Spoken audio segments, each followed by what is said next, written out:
नमस्कार प्रिय छात्रों, मैं Ajay Singh orator group online classes में आपका स्वागत करता हूं। प्रिय छात्रों, आज का हमारा शीर्षक है प्रकृति चित्रण के अमर गायक कविवर सुमित्रा नंदन पंत जी द्वारा रचित काव्य संग्रह युगांत से अवतरित बापू के प्रति। देखते बच्चों, बापू के प्रति इसमें मैं आप लोगों को पद के अर्थ के साथ साथ व्याख्या भी बताता चलूँगा। देखिए बच्चों, बापू के प्रति। तुम मांसहीन, तुम रक्तहीन, हे अस्थि शेष तुम अस्थिहीन। प्रस्तुत पद के माध्यम से कविवर सुमित्रा नंदन पंत जी राष्ट्रपिता महात्मा गांधी को नमन करते हुए कहते हैं कि हे महात्मन, तुम मांसहीन, तुम रक्तहीन, तुम्हारे शरीर में मांस का अभाव है, तुम्हारे शरीर में रक्त का अभाव है। हे अस्थि शेष तुम अस्थिहीन, तुम हड्डियों का ढांचा मात्र हो। तुम्हें देख ऐसा आभास होता है कि तुम्हारा शरीर हड्डियों से रहित है। तुम शुद्ध बुद्ध आत्मा केवल, हे चिर पुराण, हे चिर नवीन। तुम पवित्रता एवं उत्तम ज्ञान से परिपूर्ण केवल आत्मा हो। हे प्राचीन संस्कृतियों के पोषक, हे नवीन संस्कृति के प्रतीक। तुम पूर्ण इकाई जीवन की, जिसमें असार भव शून्य लीन। आगे कविवर सुमित्रा नंदन पंत जी कहते हैं कि तुम्हारे विचारों में प्राचीन व नवीन दोनों आदर्शों का सार विद्यमान है। हे आदर्श पुरुष, तुम पूर्ण इकाई जीवन की, जिसमें असार भव शून्य लीन, आधार अमर होगी जिस पर भावी की संस्कृति समासीन। कि हे आदर्श पुरुष, तुम में जीवन की संपूर्णता झलकती है, जिसमें विश्व की संपूर्ण असारता को समा लेने की क्षमता है। तुम्हारे ही आदर्शों से देश की संस्कृति का आधार परिलक्षित होगा। देखते हैं बच्चों अगला।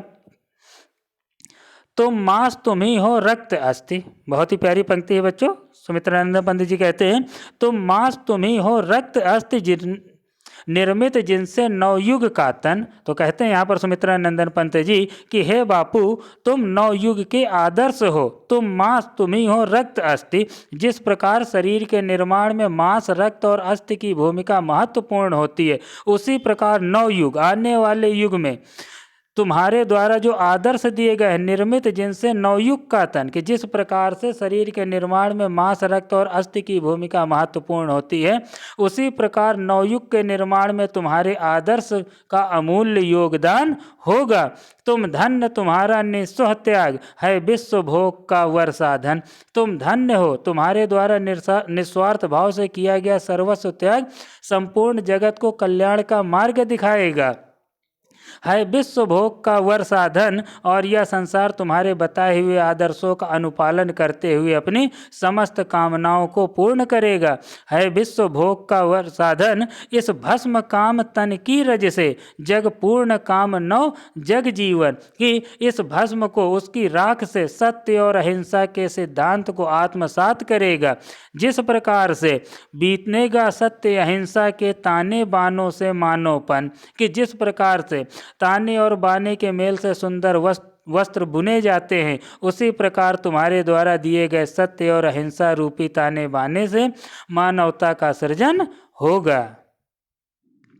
सुख भोग खोजने आते सब आए, तुम करने सत्य खोज। आगे सुमित्रा नंदन पंत जी कहते हैं कि हे बापू, प्रायः समस्त प्राणी पृथ्वी पर जन्म लेकर सुख की कामना करते हैं, परंतु तुमने इस धरती पर सत्य की खोज करने के लिए अवतार लिया है।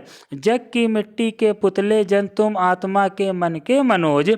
मानव वस्तुतः मिट्टी से निर्मित एक पुतला ही होता है। वह मिट्टी से ही निर्मित होता है और मिट्टी में ही मिल जाता है। परंतु हे बापू, तुम भी मिट्टी के ही बने थे, परंतु तुम्हारे मिट्टी से निर्मित शरीर में सत्य आत्मा निवास करती थी।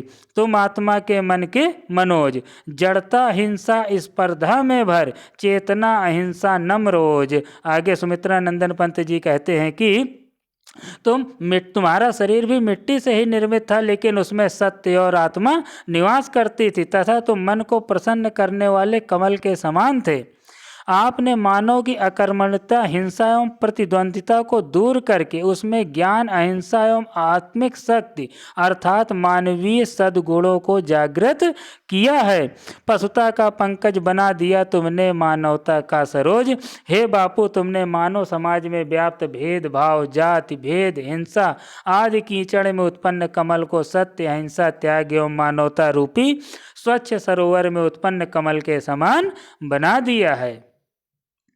पशुबल की कारा से जग को दिखलाई आत्मा की विमुक्ति, विद्वेष घृणा से लड़ने को सिखलाई दुर्जय प्रेम युक्ति। आगे कहते हैं सुमित्रा नंदन पंत जी कि हे महात्मन, हे राष्ट्रपिता महात्मा गांधी, जब संपूर्ण मानव समुदाय पाश्विक शक्ति के कारागृह में कैद होकर के त्राहि त्राहि कर रहा था, तब तुमने सत्य अहिंसा का पाठ उनको सिखलाया, दिखलाई आत्मा की विमुक्ति, विद्वेष घृणा से लड़ने को सिखलाई दुर्जय प्रेम युक्ति। आगे फिर कहते हैं सुमित्रा नंदन पंत जी कि प्रेम से घृणा, द्वेष जैसे अवगुणों को जीतने का ऐसा मंत्र दिया जो कभी निष्फल नहीं जाता है।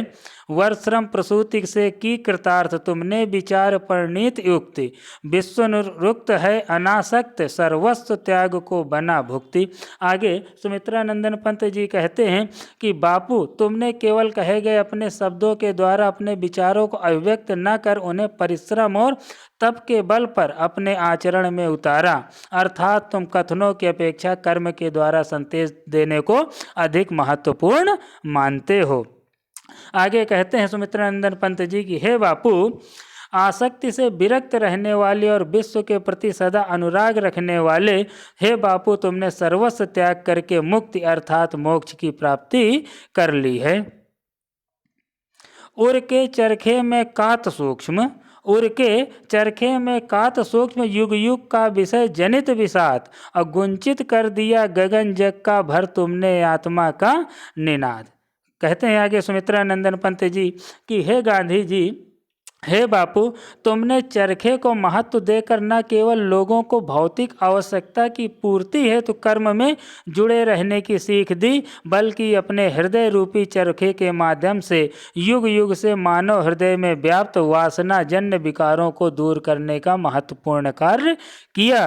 गुंजित कर दिया गगन जग को भर तुमने आत्मा का निनाद, और रंग रंग खद्दर के सूत्रों में नव जीवन आशा प्रहलाद। तुमने चरखा आंदोलन के साथ साथ सत्य और अहिंसा की पवित्र गूंज से उत्पन्न आत्मिक संगीत के द्वारा संपूर्ण धरती और आकाश को गुंजायमान कर दिया। खादी के वस्त्रों पर रंग चढ़ाने के साथ साथ खादी को जन जन से जोड़कर लोगों के जीवन में आशाओं और उल्लास का रंग भर दिया। मानवीय कला के सूत्रधार हर लिया यंत्र कौशल प्रवाद।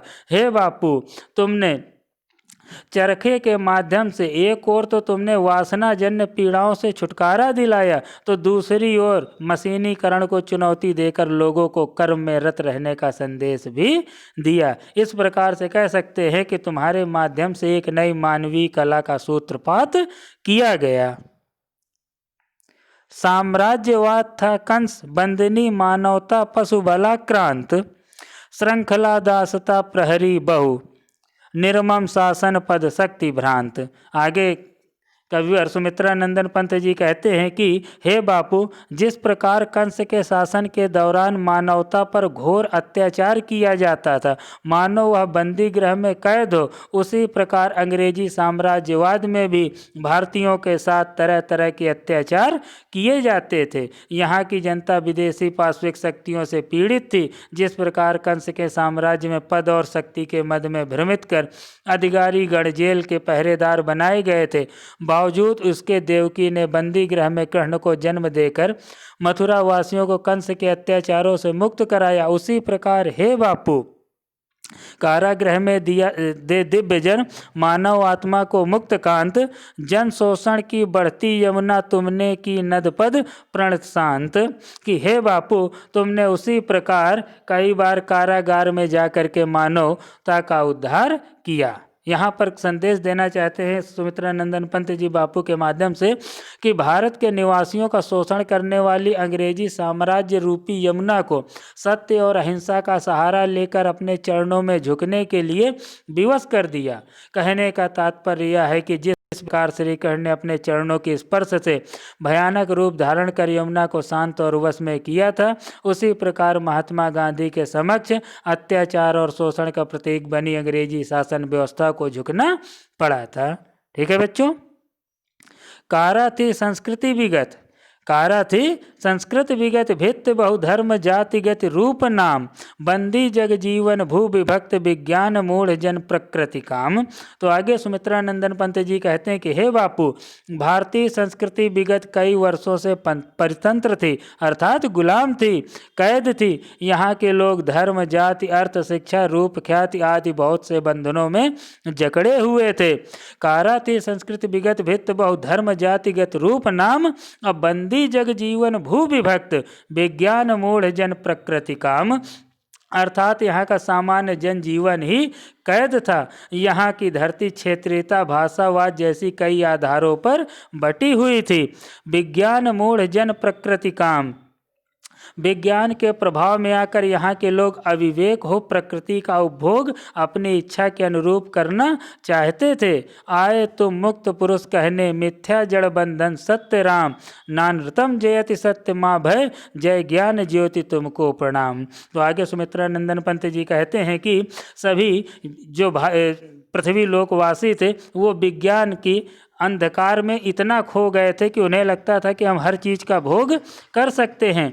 तो आगे बापू को समर्पित करते हुए कहते हैं सुमित्रा नंदन पंत जी की लंबे समय से गुलामी का दंश झेलने वाले भारतीयों के लिए उद्धारक बनकर आने वाले बापू, तुमने जन जन में यह संदेश भी फैलाया है कि सांसारिक संबंध अर्थात रिश्ते नाते सब झूठे और दिखावे वाले हैं।